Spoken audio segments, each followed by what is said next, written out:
आज हम सीखेंगे कि एलएस कपलिंग में इक्विवेलेंट इलेक्ट्रॉन्स के लिए आप स्पेक्ट्रोस्कोपिक टर्म्स कैसे निकाल सकते हैं। जैसा कि मैंने प्रीवियस वीडियो में भी आपको बताया था कि equivalent and non equivalent electron में क्या डिफरेंस होते हैं।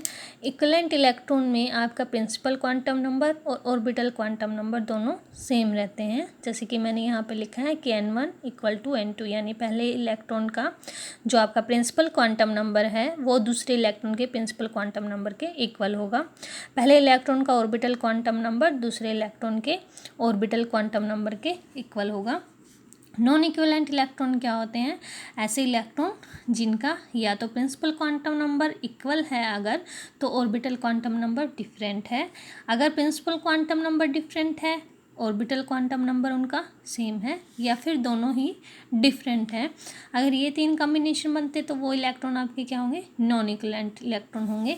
जैसे कि हमें पता है कि इलेक्ट्रॉन जो होते हैं आपके फर्मियंस होते हैं, और फर्मियंस आपके पॉली एक्सक्लूजन प्रिंसिपल को ओबे करते हैं। और इस प्रिंसिपल के अकॉर्डिंग अगर आपके पास दो इलेक्ट्रॉन हैं तो दोनों इलेक्ट्रॉन के सारे क्वांटम नंबर सेम नहीं हो सकते। ये प्रिंसिपल उनको ओबे करना पड़ेगा। It means at least one quantum number उनका डिफरेंट होना चाहिए। तो हमारे 4 मेन क्वांटम नंबर है: principal quantum number, orbital quantum number, magnetic orbital quantum number और मैग्नेटिक स्पिन क्वांटम नंबर। अब हमने डेफिनेशन में देखा है कि ऑलरेडी इक्विवेलेंट इलेक्ट्रॉन के केस में ऑर्बिटल क्वांटम नंबर और प्रिंसिपल क्वांटम नंबर सेम रहते हैं। तो पीछे हमारे पास दो ही ऑप्शन बचते हैं, एक मैग्नेटिक ऑर्बिटल क्वांटम नंबर और दूसरा मैग्नेटिक स्पिन क्वांटम नंबर। तो इन दोनों में से एक क्वांटम नंबर डिफरेंट होना चाहिए, तभी वो पॉली एक्सक्लूजन प्रिंसिपल को ओबे करेंगे। तो ये सारी जो डेफिनेशन है, जो सारी टर्म, इनको ध्यान में रखते हुए आइए हम स्पेक्ट्रोस्कोपिक टर्म निकालते हैं पी स्क्वायर के लिए। पहले मैं आपको जैसे इसका रूल है वो रूल फॉलो करते हुए कंप्लीट इसका सॉल्यूशन बताऊंगी कि हम कैसे स्पेक्ट्रोस्कोपिक टर्म निकाल सकते हैं। वीडियो के लास्ट में मैं आपको एक शॉर्ट ट्रिक भी बताऊंगी कि उससे आप बहुत इजीली बता सकते हैं कि इक्विवेलेंट इलेक्ट्रॉन के केस में कौन सी टर्म पॉसिबल होंगी। तो पी स्क्वायर का क्या मतलब है? सेम ऑर्बिटल में, यानी इसका n और l सेम है, आपके पास दो इलेक्ट्रॉन है। हम एक सिंगल इलेक्ट्रॉन की केस स्टडी लेते हैं। पहले हमने एक सिंगल पी इलेक्ट्रॉन ले लिया, सिंगल पी है। पी के लिए, पी स्टेट के लिए l की वैल्यू 1 होगी क्योंकि एक इलेक्ट्रॉन है, s हाफ होगा आपका। तो ml इसके कोरस्पोंडिंग क्या आ जाएगा? L1 के कोरस्पोंडिंग ml। ये हमने क्वांटम नंबर वाली वीडियो में भी देखा था। अगर आपने वो वीडियो नहीं देखी है तो आप एक बार ज़रूर देख लें। अगर आपका L1 है तो ml की पॉसिबल वैल्यू क्या होती है? 1, 0 और -1। तो कॉम्बिनेशन s आपका हाफ है तो ms की पॉसिबल वैल्यू क्या हो जाएंगी? +½ और -½ तो यहाँ पे ml और ms के कॉम्बिनेशन क्या बन सकते हैं? मान लो हमने मान लिया कि आपका जो ml है वो पॉसिबल है 1, 0, -1। आपने ms को हाफ मान लिया है कि 1 के कोरस्पोंडिंग हाफ है, 0 के कोरस्पोंडिंग हाफ है, -1 के कोरस्पोंडिंग हाफ है। अब दूसरी पॉसिबिलिटी क्या हो सकती है? अगेन ml आपके क्या है? 1, 0 और -1 है, बट ms आपके क्या हो सकते हैं? -½ -1/2, अगेन -1/2। अब ये एक इलेक्ट्रॉन की कंडीशन है कि एक इलेक्ट्रॉन के पास ml और ms का ये कम्बिनेशन हो सकता है, इसको हमने a से डिनोट कर दिया। ये कम्बिनेशन हो सकता है, इसको b से कर दिया। ये कम्बिनेशन हो सकता है, इसको c से कर दिया, एंड सो। अब हमारे पास इलेक्ट्रॉन जो है वो दो हैं, एक नहीं है। एक इलेक्ट्रॉन के ये सारे कम्बिनेशन पॉसिबल है। सिमिलर वैसे दूसरे इलेक्ट्रॉन के लिए भी ये सारे कम्बिनेशन पॉसिबल है। अगर एक फर्स्ट इलेक्ट्रॉन एक कम्बिनेशन रखता है तो according to Pauli exclusion principle second electron आपका एक कम्बिनेशन नहीं रख सकता। सेकेंड इलेक्ट्रॉन के पास ऑप्शन है कि वो B, C, D, E, F में से कोई भी एक कॉम्बिनेशन रखे। तो यहाँ पे मैंने एक टेबल बना दी है। इस टेबल में आप देख सकते हैं कि आइदर कॉम्बिनेशन दोनों इलेक्ट्रॉन का AB हो सकता है, पहले का A दूसरे का B, AC हो सकता है, AD हो सकता है, AE हो सकता है, AF हो सकता है। नेक्स्ट पॉसिबिलिटी क्या है कि अगर आपका पहला इलेक्ट्रॉन B रख रहा है कॉम्बिनेशन, तो दूसरे इलेक्ट्रॉन क्या हो सकते हैं? A हो सकता है। ये कॉम्बिनेशन हम ऑलरेडी लिख चुके हैं ए बी वाला, तो और क्या पॉसिबिलिटी बच गई हमारे पास कि पहला इलेक्ट्रॉन अगर कम्बिनेशन बी रखता है तो दूसरा सी रख सकता है, डी रख सकता है, ई रख सकता है, एफ, यानी बी सी हो सकता है, बी डी हो सकता है, बी ई हो सकता है और बी एफ हो सकता है। सिमिलर मैनर में अगर एक इलेक्ट्रॉन आपका सी कम्बिनेशन रखता है तो दूसरे के पास पॉसिबिलिटी क्या है, सी डी हो सकता है, सी ई हो सकता है, सी एफ हो सकता है। तो ये कम्बिनेशन मैंने इस टेबल में लिख दिए हैं। इन कम्बिनेशन के लिए 2 इलेक्ट्रॉन के लिए आप टोटल एम एल क्या बनता है और टोटल एम एस क्या बनता है वो लिख लेंगे। जैसे कि मैं यहाँ पे 2-3 का बता देती हूँ, फिर आप खुद करके देख लेना। जैसे कि ए बी के लिए हमने रखा है तो एम एल क्या बनेगा, हमारे पास पॉसिबिलिटी है ए और बी दोनों को ऐड करोगे टोटल एम एल 1 + 0 1 बनता है। हम यहाँ पे हमने क्या लिखा है, 1 लिखा है। एम एस देखिए क्या बनता है, हाफ प्लस हाफ 1 बनता है, तो यहाँ पे हमने एम एस भी 1 लिखा है। अब ए सी कम्बिनेशन देख लेते हैं। ए सी कम्बिनेशन में देखिए ए और सी, अगर आप एम एल को ऐड करते हैं 1 - 1 0 बनता है, एम एस को ऐड करते हैं हाफ और हाफ 1 बनता है, तो कम्बिनेशन क्या होगा आपका 0 1। सिमिलर मैनर में ए डी लिखिए आप। ए डी को देखिए ए और डी, अगर आप एम एल को ऐड करते हैं 1 + 1 2 बन गया, अगर एम एस को ऐड करते हैं तो हाफ और माइनस हाफ 0 बन गया, तो कम्बिनेशन क्या बन गया 2 0। इस तरीके से हमने ये जितने भी 15 पॉसिबिलिटी हमारी बनी है वो सारी हमने यहाँ पे लिख ली हैं। अब यहाँ पे देखिए कि पहले आप एम एस को 0 चूज़ कीजिए, जैसे कि जो मैंने रेड डॉट दिखाए हैं एक बार उन पे ध्यान दीजिए आप। अगर आपने एम एस 0 लिया है, एम एल 2 है, एक पॉसिबिलिटी ये है ना 2 0। दूसरी क्या है, हमने एम एस 0 लिया है, दूसरी पॉसिबिलिटी 1 है। फिर से हमने एम एस 0 लिया है, एक पॉसिबिलिटी 0 है।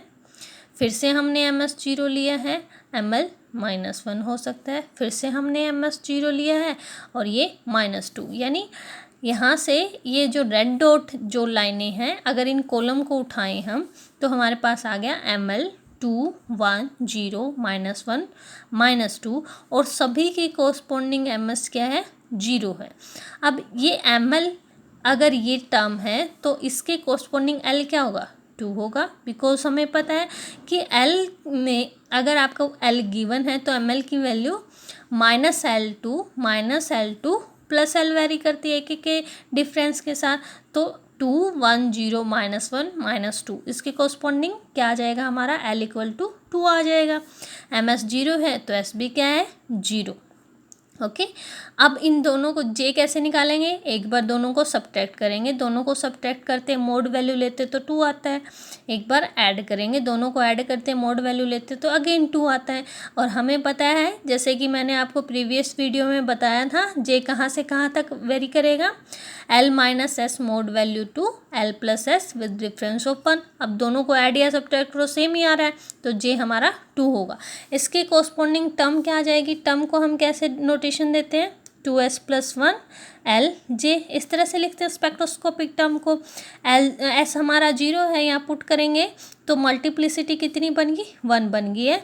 L2 है, 2 के कोरस्पॉन्डिंग स्टेट क्या आती है D आती है 1D, J हमारा 2 है तो स्टेट इज़ 1D 2। तो एक स्टेट 2 इक्विवेलेंट p² कॉन्फ़िगरेशन में एक स्टेट ये पॉसिबल। अब देखिए जो मैंने ब्लू डॉट दिए हैं जो मैंने ब्लैक डॉट दिया उसकी तरफ देखिए, एम एल 0 है और एम एस भी 0 है और ऐसा कोई कम्बिनेशन नहीं है, ठीक है, जिसमें 0 आ रहा और ऊपर भी आपका 0 आ रहा। तो एक कम्बिनेशन ये उठा लेते हैं, तो एम एल 0 है और एम एस 0 है। अगर एम एल 0 तो एल भी 0 होगा, एम एस 0 तो एस भी 0 होगा। इट मीन्स जे भी क्या होगा आपका 0, जे 0 होगा तो ये टर्म क्या बन गई मल्टीप्लिसिटी 1 बन गई, because S is 0 1 S L is 0 है तो स्टेट क्या होगी आपकी एस होगी 1s 0।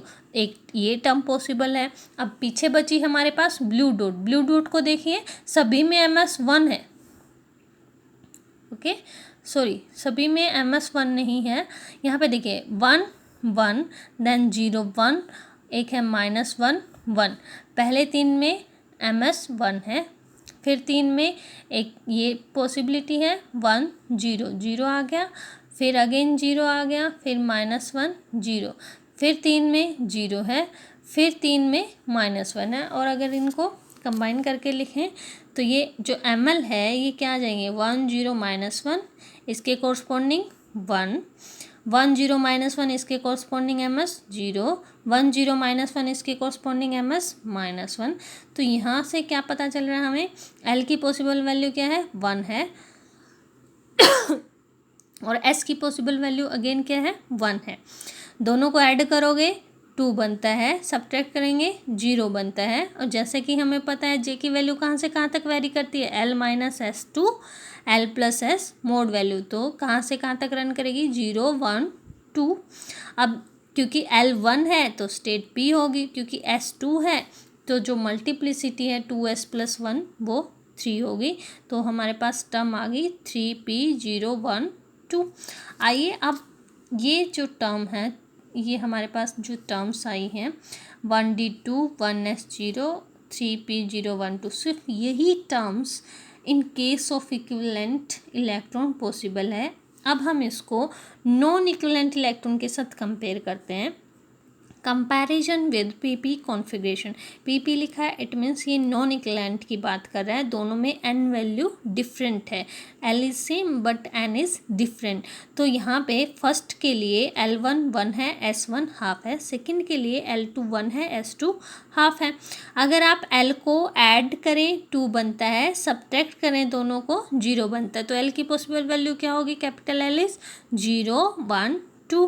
अगर आप s को दोनों s1 s2 को ऐड करते हैं तो 1 बनता है, सब्ट्रैक्ट करते हैं तो 0 बनता है। तो s की पॉसिबल वैल्यू क्या होंगी 0 1।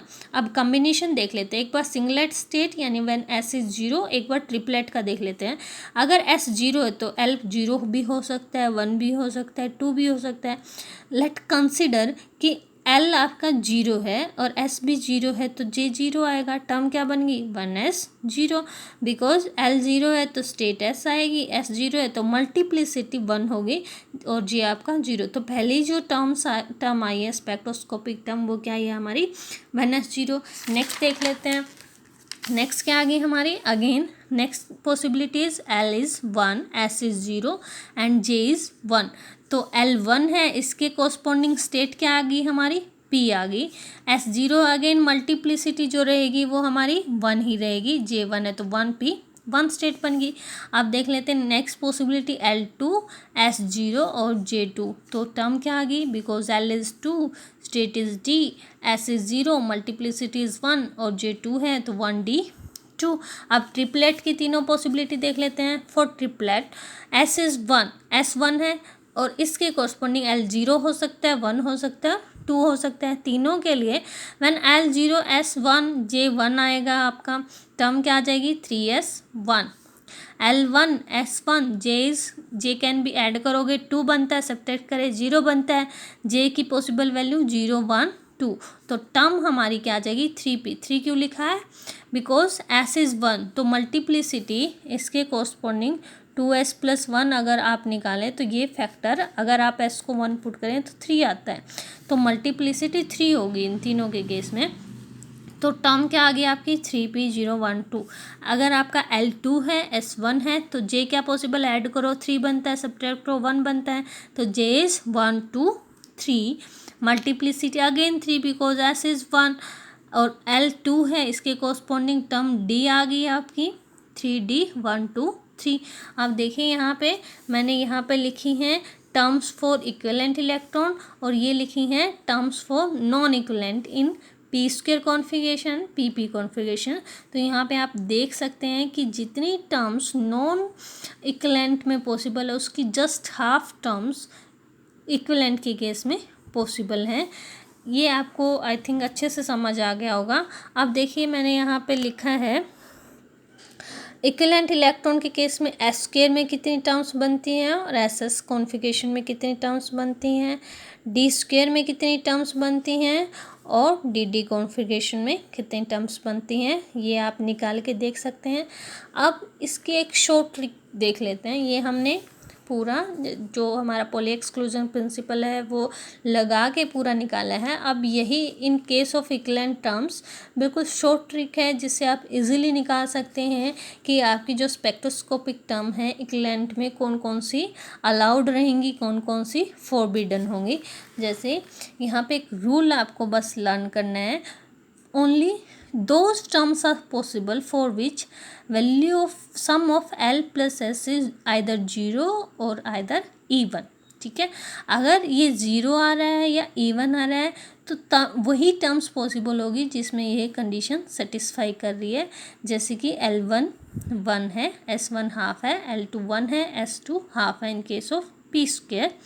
अब यहाँ पे हमारे पास पॉसिबल L कैपिटल L क्या आ गया 0 1 2, जैसे पीछे मैंने बताया है S क्या आ गया 0 1। अब कौन कौन सी कम्बिनेशन पॉसिबल है, एक कम्बिनेशन ये पॉसिबल है और दूसरा कम्बिनेशन ये पॉसिबल है, क्योंकि इस केस में दोनों का सम 0 आ रहा है और इस केस में दोनों का सम 2 आ रहा है विच इज़ इवन। एक आपका कम्बिनेशन ये पॉसिबल है 1 1, बिकॉज इस केस में भी दोनों का सम इवन आ रहा है। तो ओनली 3 कम्बिनेशन आर पॉसिबल। इस कम्बिनेशन की कॉरस्पॉन्डिंग टर्म क्या आ गई 1s 0 आ गई, जैसा मैंने लिखा है। इस कम्बिनेशन की कॉरस्पॉन्डिंग टर्म क्या आ जाएगी L2 S0 J is 2 1 D 2। इस कम्बिनेशन के कॉरस्पॉन्डिंग क्या आ जाएगी L1 S1 J क्या आ जाएंगी 0 1 2 और टर्म आपकी आ जाएगी 3P0 1 2। देखिए बहुत ही शॉर्ट ट्रिक है जिससे आप निकाल सकते हैं कि spectroscopic terms in case of equivalent electron क्या हो सकती हैं। बिल्कुल सेम है ये, आप पीछे वाले पेज पे देख सकते हैं कि यही टर्म्स हमने पहले निकाली थी और यही टर्म्स आपकी अब निकले हैं। तो ये ट्रिक लगा के आप मिनटों में spectroscopic term for equivalent electron निकाल सकते हैं।